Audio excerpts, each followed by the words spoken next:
this video we will discuss how to fix always on display not working on Samsung A04S. Let's start the video if you want to fix this problem.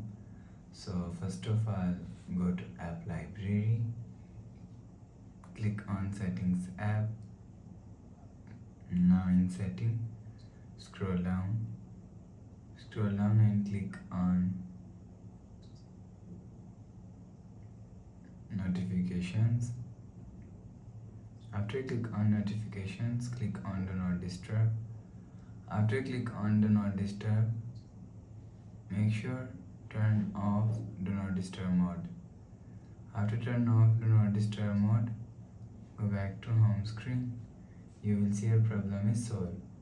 But if it not solved, if you want to fix this problem, so restart device, just click and hold side power button.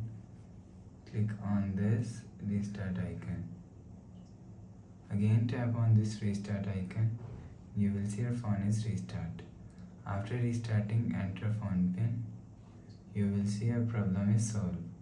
But if it doesn't fix this problem, click on settings app.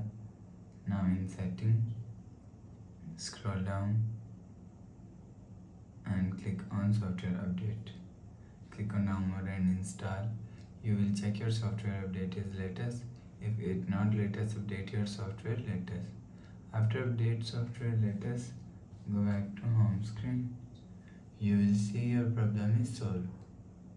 But if it doesn't fix this problem, go to app library, click on settings app.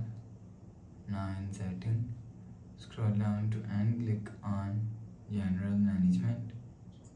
Click on reset and click on reset all settings. Reset setting, enter phone pin, click on continue. Again click on reset, so it just reset all setting. It's not clean and remove your phone memory and data. After the process, go back to home screen. Please subscribe for more new latest videos. Thanks for watching.